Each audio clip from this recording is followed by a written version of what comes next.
Welcome to World Building Fundamentals. If you missed the title, this is episode 2 of the series. If you haven't seen episode 1, in which we talk about core themes in world building, I recommend you go watch that first. We'll be bringing it up here and all throughout the rest of the series as well, too. Today we're talking about inspirations in world building. What do I actually mean by inspirations? It's simply where you look for inspiration and ideas when you're world building a certain setting. Now, you can be inspired by anything in your life. That's good. Natural even, but not what I'm actually talking about. What I mean specifically is what you research into for the sake of building your world.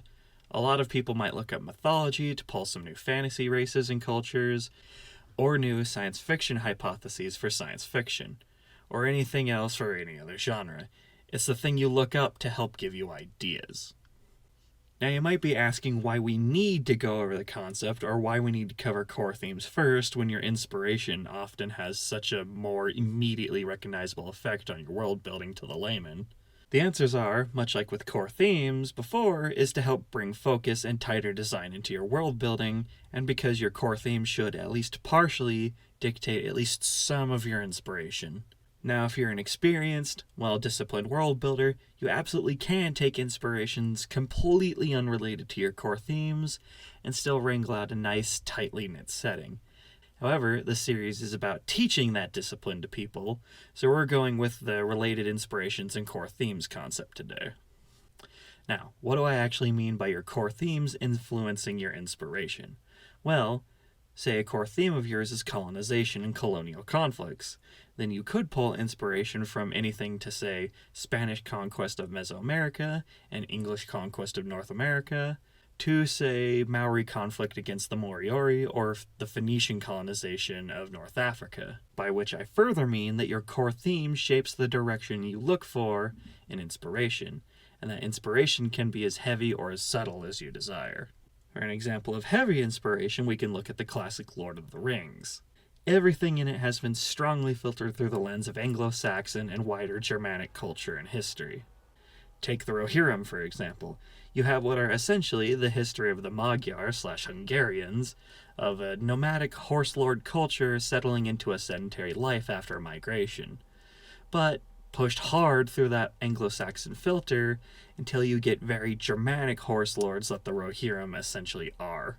On the more loose inspiration side of things, you can take a look at a lot of Dark Sun, which for some areas like Tyr and Uruk are very strongly and obviously Mesopotamian, whereas the city of Nibene is written to largely be inspired by Angkor Wat and the Khmer Empire, of which, taking a largely tropical and maritime empire and placing it in the harsh Athasian desert is obviously going to dilute the comparison somewhat. Both, however, are good and perfectly valid approaches to using your inspiration.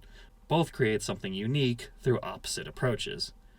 One strains a historic culture through its inspiration of another history and culture, birthing something new, while the other takes a historical culture and history and strains it through its physical world building to also birth something new. Now, I gave kind of generic inspirations as the examples before so people could get the idea, but I want to strongly make a case for getting weird with your inspirations. And I mean really weird. Never be afraid to push some boundaries. For example, Robert E. Howard's Hyborian Age doesn't really take much inspiration from mythology, all beyond, say, Nordheim and Stygia. Instead, its inspiration is in history and a lot of old esoteric pseudoscience, stuff like Atlantis and a lot of old theosophy concepts. There are no elves and dwarves. The Aesir and Vanir are just two different tribes of warring humans, said to inspire the real mythology later. The river Styx is just a large river separating Stygia from the rest of the world. Some examples I've done for some world-building exercises would include, for that fantasy setting, that is made up solely of one gigantic mountain, my inspirations came from various mountain-dwelling highland cultures, from Tibetans and Caucasians to Highlanders and Appalachians, or the Swiss and the Inca. To show more out-there inspiration sources in that original world-building series I canned from years ago that I mentioned last episode, my inspiration source of choice was in conspiracy theories, all the really weird ones like the Flat Earth, lizard people, and the 440 Hertz conspiracy. Another setting I only toyed with very briefly was a sci-fi setting that took inspiration from various anarchist philosophies. case-selective anarcho-capitalist aliens, an alien species of blobs that can conjoin and fuse together as anarcho-communists, and a species of marauding space barbarian aliens to reflect the common consensus of anarchy by most people. Some other examples of more unusual inspirations can be musical genres. Brutal Legend did pretty well with its heavy inspiration in metal music and its various subgenres, and it's pretty well known that the Warhammer Fantasy and 40k orcs are based on British football hooligans and that whole subculture. So let's expand on those as a thought experiment. Imagine a whole fantasy setting whose only major inspiration are the subcultures found around the world. Various biker-inspired horse nomad tribes on the steppes. Instead of being the usual Turks and Mongols, they're inspired by 1% biker gangs like the Hells Angels, riding on great big draft horses, alongside rival tribes inspired by Japanese bikers, speeding by on nimble steppe ponies, adventuring ruin explorers inspired by real-life Chernobyl stalkers, a wild and seriously independent hill tribe inspired by punks with mohawks and metal-studded leather armor, beatnik traveling wizards, a race of deaf humanoids that dives deep into the very real deaf culture, done with proper research and respect, of course, a gothic kingdom of black-clad goths, maybe really lean into that whole hippie elf idea, and who knows what else you could do when you set your mind to it. Or how about the music genre concept from Brutal Legend, but applied to sci-fi? That includes multiple genres and their subgenres. A real prim and proper space empire a la Dune, RimWorld, Battletech, Warhammer, etc., based on classical music with the coercive, hierarchical, individuality-smashing structure needed for orchestral play applied to their culture and society at large.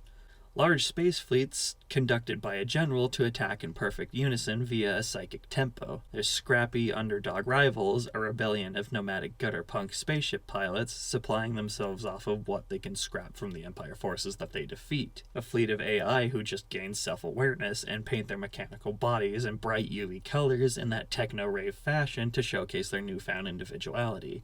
These are all pretty basic for the sake of understanding, but really try to imagine pushing at the boundaries here. Or even if you want more traditional inspiration like mythology or fantasy, try taking a look at more unused aspects of those ideas. Take a look at the Nart sagas, Baltic mythology or Basque mythology. Take a look at the Chukchi raids in Alaska, the ancient Turdetani or the Dardanians. Really put nose to pavement and try to find something obscure. The less known it is, the more likely you'll be called original for using it as your inspiration, if that's your goal, of course.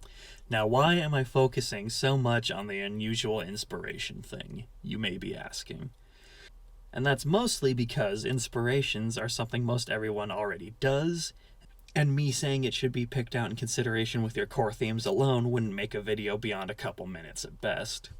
The big reason, however, has to do with the general philosophy of the series and what I'm trying to teach here, in that I want to help inspire people to not only make technically competent settings, but to also make truly good settings. And to myself, the best settings are those that take risks and experiment with new things. Those settings that aren't afraid to push the boundaries of their genre. That's why I like Glorantha and Dark Sun so much. They're fantasy, and they're proud to be fantasy. Too proud to settle for aping whatever is popular for the sake of accessibility. They take the strengths of the genre and strong-arm them to new heights, all the while combining them with their own philosophies to make something everyone involved with them deserves to be proud of. That's what I want to inspire people to do here. Which brings me to another point that I want to get to here, and I want to say that these methods aren't guaranteed to help you make something that's massively popular. If anything, the most popular settings today have all the problems I talk about, being tropey and disorganized in a way I like to call tosspot world building. That new Aliens movie was popular? Toss it in the pot. Zombies starting to make a popular comeback? Toss it in the pot. That new actual play podcast has gotten ridiculously popular? Take everything that DM has done and toss it in the pot. Doesn't matter if it doesn't fit with the aliens and zombies in the slightest. They're not popular because they're good or well made, they're popular because they're as widely acceptable to as wide an audience as possible, which is really the only means of gaining absurd success in the modern world. It's not quality, it's accessibility, because a lot of people when they're coming back from work don't really care anymore. Yet if you're happy in just getting along, as opposed to being a billionaire, catering to and building your own niche is honestly far more stable.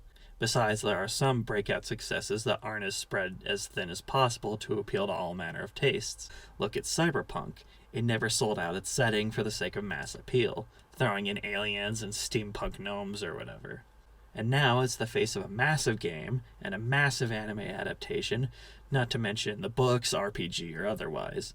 And Cyberpunk's creator, Mike Pondsmith, seems to be doing pretty well for himself, though it's not like we have any real numbers on that. And that's really it for today. You'll have to excuse the philosophical bender at the end there. I wanted to include that somewhere, and a short and simple topic like this made for a good opening at the end to do so. And the second attempt I made at doing a YouTube channel was a world-building series focused a lot like this, though significantly worse in a lot of ways in my opinion. But in that attempt, I had a long section of script just calling out those settings I didn't like for being tosspot world building, and I opted to exclude that this time because I realized I don't really want to be that guy. It took a long time for me to realize I'd rather focus on encouraging people to do better than to be another guy on the internet talking shit about what I don't like. You can probably piece it all together from what I did say, but I refuse to derail a video for a rant like that. Either way, I hope you all enjoyed this video, and let me know what you think down below. The next video is another Organized Chaos devlog. It's going to be about combat, and maybe the first video of a couple about that system.